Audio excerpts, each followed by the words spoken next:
Good evening. Welcome to APTN National News. I'm Melissa Ridgen. It was delayed by a day due to Nunavut's trademark unpredictable weather, but Prime Minister Justin Trudeau was in Iqaluit to apologize for how the federal government treated Inuit tuberculosis patients in the 1940s, 50s and 60s. But it wasn't just a sorry, it was a sorry with a plan attached. Here's Kent Driscoll in Iqaluit. Between 1940 and 1960, half of the Inuit living on Baffin Island were sent to sanatoriums in the south for tuberculosis treatment. They were given numbers instead of names. They lost language and culture, and many never returned home. Today, Prime Minister Justin Trudeau apologized to Inuit for that dark period of Canadian colonialism. It shouldn't have taken us so many years to tell you that.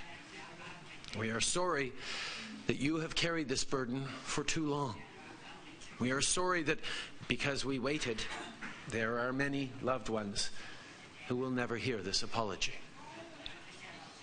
Today, we take responsibility for the harm caused by the policies and actions of the federal government. The racism and discrimination that Inuit faced was and always will be unacceptable. An apology without action is just words.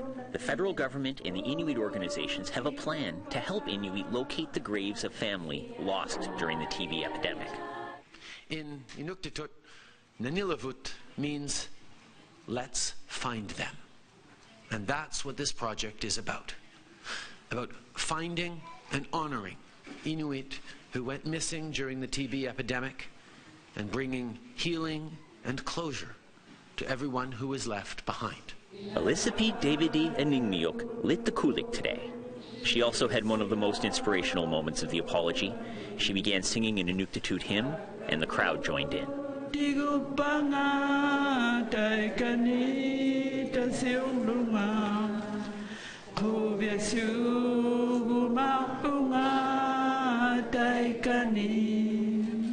I feel good that the Prime Minister felt it was important to come back up here even when it was a day delayed. It was important to us, and it was important to hear it directly from him. And so today I feel relieved. Following the ceremony, Trudeau took questions from reporters. Following those questions, ITK President Nathan Obed took to the podium to scold reporters for their coverage. But the fact that media pass right by the people whose human rights abuses were not told by the media for decades to other stories of the day is still a reflection on the work that needs to happen on reconciliation. The government said sorry, from the highest level, directly to Inuit in an Inuit community. To the people in this room, that had value. Kent Driscoll, APTN National News, Iqaluit. Inuk singer-songwriter Kelly Fraser joins us today to give her perspective on the Prime Minister's apology. She's originally from Iqaluit, and Fraser lives now in Winnipeg. She uses her voice and music to advocate for Inuit rights. Thanks for joining us, Kelly. So what did you make of the Prime Minister's apology? I'm very happy to hear that the federal government will be looking for the missing Inuit in unmarked graves. I am also sad to say it's a little too late for my family, who have already lost my aunt to a policewoman's mother. When my mother and her sisters were taken away to Moosonee for TB treatment, one of their sisters didn't come back, and they thought she had passed, but she was adopted out unknowingly by our family. So there's, I mean, for people at home who maybe don't know the full impact that tuberculosis had and the fallout of it, can you just explain to viewers, like, what's a typical outcome or impact, I guess? You had already mentioned your families, but what are some of the other horror stories that you've heard that are related to this that maybe people aren't aware of? When my mother was in the sanatorium, she was only a toddler, and they would tie her up as if she's in an insane asylum, and they would not change her they mistreated her while she was there. They did not treat her like a human being. And although I understand a lot of us Inuit survived because of those sanatoriums, a lot of us have scars because of the mistreatment of Inuit when they were there. What did you make of the Prime Minister's words specifically? Did you feel that they were heartfelt? Were you impacted in any way by what he'd said or how he'd said it? I believe the Prime Minister has only has good intentions, but with the apology, I only hope that he, along with his government, will make sure that we avoid dying from TB by getting proper housing so 10 people aren't sleeping in a 2-bedroom apartment. I hope that with this apology, they give affordable food and give transparency to the stores to make sure we can eat properly if we're sick with TB and survive it. I hope as well of this, with this apology, they will also give us proper education and more funding so that we ourselves we Inuit can become doctors and nurses and mental health workers to deal with the fact that a lot of us are grieving over some people that had passed and never came back home, and also to grieve over the people who are passing away right now from TB. We need mental health workers to help us cope with the grief, and we need proper health care to make sure this does not keep happening. Right now, we are suffering from TB still to this day because no one is doing anything about the fact that a lot of our issues comes from the fact that the federal government is not giving us enough resources to be able to avoid dying from TB. What are your thoughts on the launch of a database to help Inuit find relatives' grave sites? Like I said earlier, I'm very happy to hear this, but for my family, we have already lost some people, and she isn't in a grave. She's in a community called Bridgewater in Nova Scotia, in an older mental health facility. Well, thank you so much for taking the time to share your thoughts on today's apology with us. Thanks. Thank you. It was supposed to be a happy time for a mother and her daughter, but their Caribbean vacation took a tragic turn when the daughter died on their first night. As Ashley Branson reports, Holly Twohart thinks her girl's death is suspicious. Holly Twohart is mourning the death of her daughter Danielle. The mother of the 26-year-old says she believes her daughter's death is suspicious. They said that she fell over, that she jumped, and she wouldn't jump. Why would she jump? The mother and daughter went on vacation to the Dominican Republic when they arrived on February 14th. Hey, there's a bar right there. Let's start. So we grabbed a couple drinks before we even took our luggage to our room. That night, they went out celebrating again. They got separated when 2 hotel security guards helped Holly back to her room. She thought Danielle ran ahead, so she stayed up waiting for her daughter to come back to their room. Security came and told her Danielle was seriously injured. They took Holly to where her daughter was laying. I was screaming, crying. I was hysterical. I was like, that's my baby. And I was crying, no, no, no. Security said that her daughter jumped from this 3rd-story balcony. She wouldn't jump. She has a family at home and everything. She's going to school. Oh, she's not suicidal. No, she's not suicidal. According to Global Affairs, consular officials are in contact with local authorities to gather additional information. No further information can be disclosed. Richard Walker, Media Relations, Global Affairs Canada. Holly says Danielle died of her injuries at a local hospital. Twohart believes her daughter's death was no accident. The Twoharts are originally from Saging First Nation, a community north of Winnipeg that reports 20 confirmed missing and murdered cases, including Danielle's. Twohart says the community is supporting her, including Chief Derek Henderson. I'm writing a letter to the Canadian consulate, I think, to to see what investigation and the results of the investigation were, because I'm not satisfied with it's an accident, right? She hopes that support will transform into a more thorough investigation into Danielle's death. She was fun-loving, easygoing, bubbly humor. We like to tease each other and roast each other. Danielle Tuhart has 2 daughters of her own, ages 8 and 10. Ashley Branson, APTN National News, Winnipeg. It's time for us to take another break, but when we come back, a demand to end gender discrimination within the Indian Act. Stay tuned.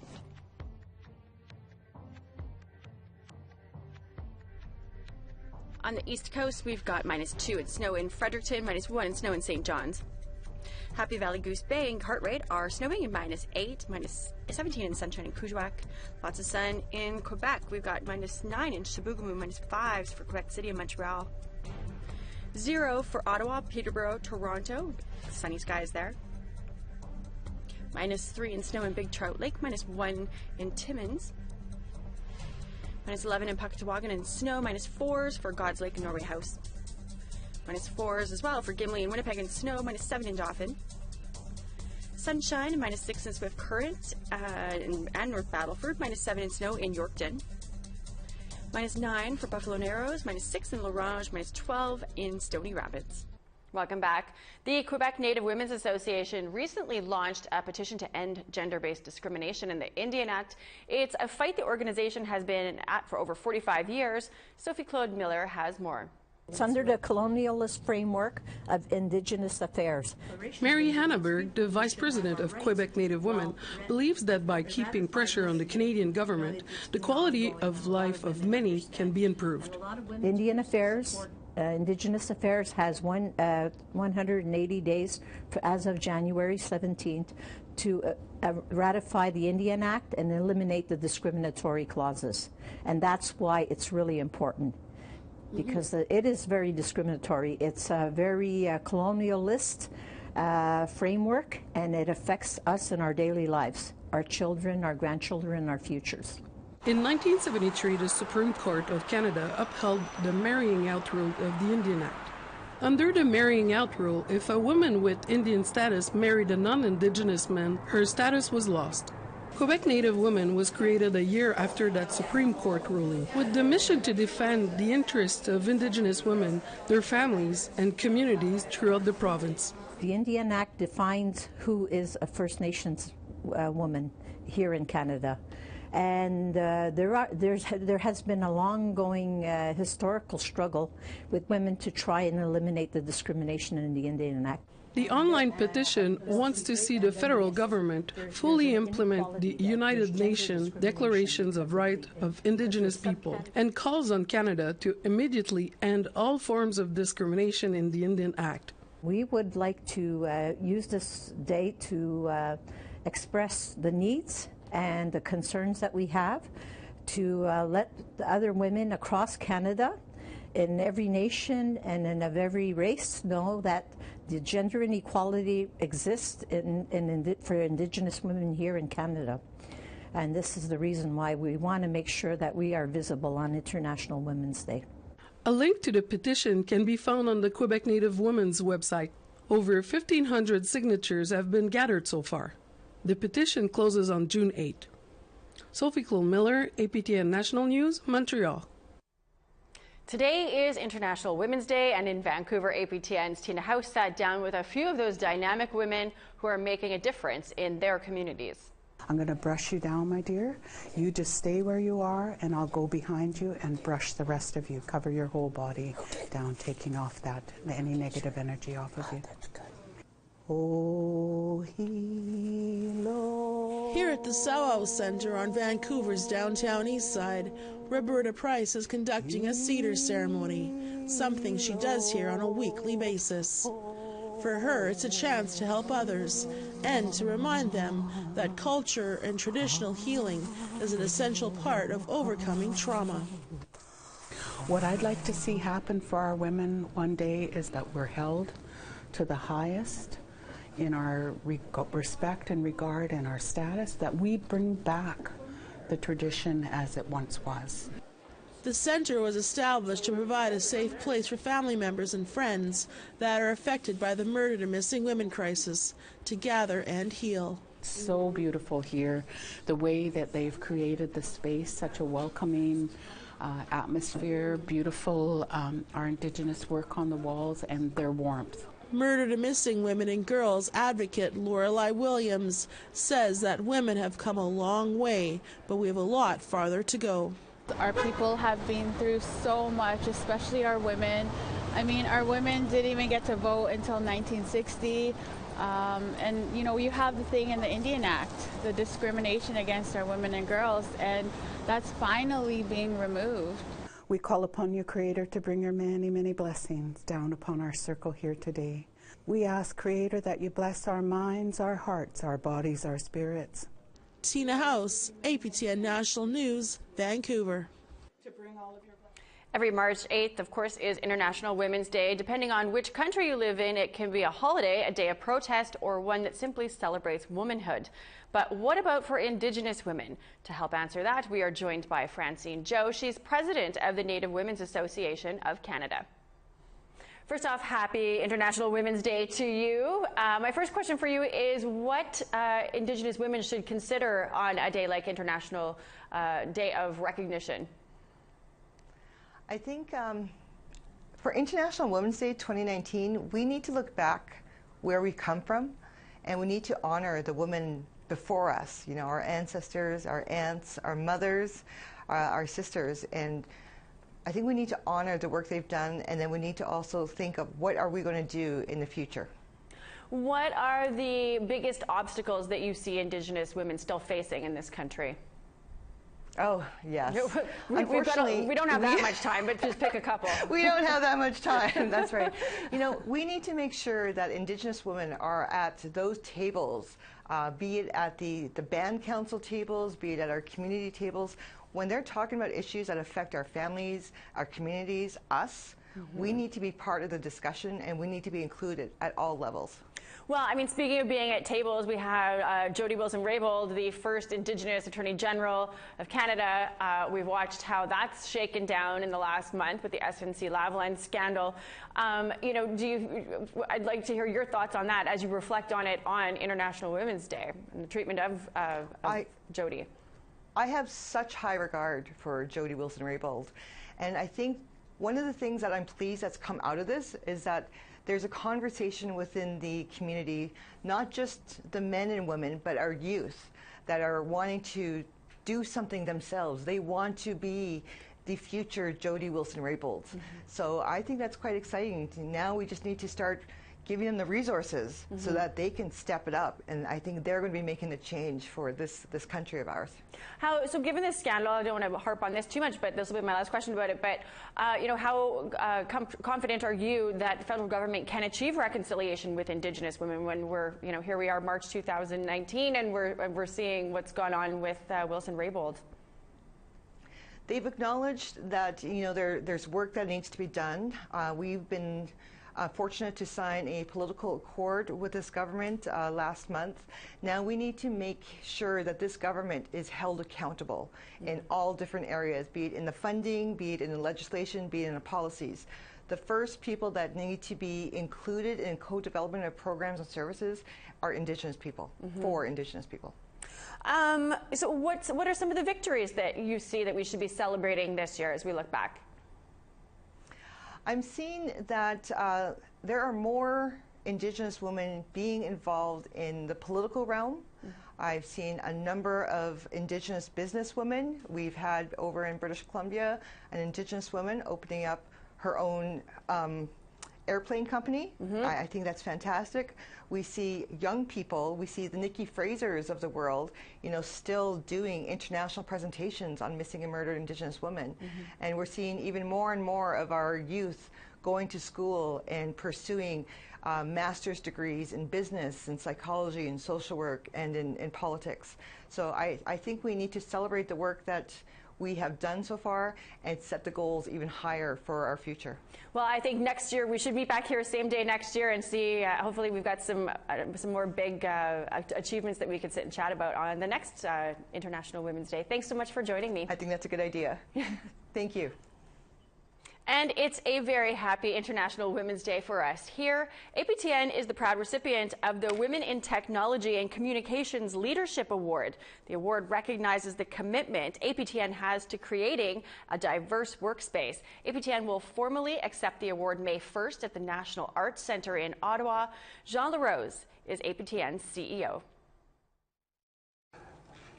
It's important for APTN to be recognized as Company of the Year. About 10 years ago, we were recognized by the same organization, its predecessor, for having a board where women were the majority. And at that time, we were totally different from the rest of the industry. But at the same time, people didn't realize that within the organization, we were striving to achieve the same goals, to give equal opportunity to men and women, and make sure that their working conditions, their opportunities for advancement, and also for increased training, development, professional development were available.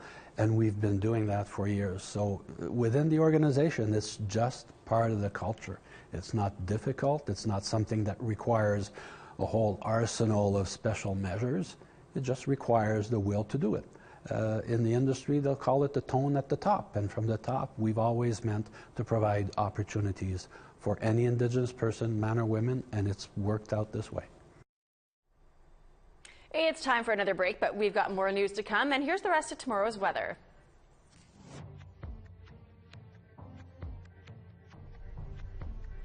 In northern Alberta, we've got -8 in Peace River, -7 in Fort McMurray and Grand Prairie, -5 in Red Deer and Edmonton, sunny skies, -2 and sunshine in Medicine Hat, 8 in Campbell River, Vancouver, Victoria, Tofino, lots of sun there, -3 in sunshine in Dease Lake and Fort Nelson, -5 and sunny in Dawson City, -3 in Whitehorse, -5 for Wrigley and Norman Wells, sunshine. Fort Laird is -2. Tuck is in at -8 and clear skies in Nunavut, -2 and clear. -24 in Baker Lake, -25 in Whale Cove, clear skies. -20 in Arctic Bay, -22 in Pangertung, -23 and clear in Iqaluit. Welcome back. A more than century-old Blackfoot headdress was dropped in a southern Alberta thrift store bin, and it's been returned to Siksika Nation east of Calgary. The headdress, made of golden eagle feathers, also had a note with the name of someone who had been an administrator in the residential school system. Wildlife officials are now working with Siksika member Kent, a young man, who will be restoring the headdress close to its original condition. Well, this headdress, it's going to go back into our community. It's not going to be a display piece. It's not going to end up in any kind of a museum or anything. It's going to become part of our living culture. So we're going to look in our community to give it to a person who has made good things for himself in his lifetime. Nice that it's made its way home. Well, that is your news for this Friday. Happy Women's Day to all of you amazing women out there. I'm Melissa Ridgen, and I'm going to see you back here tomorrow. Have a great night.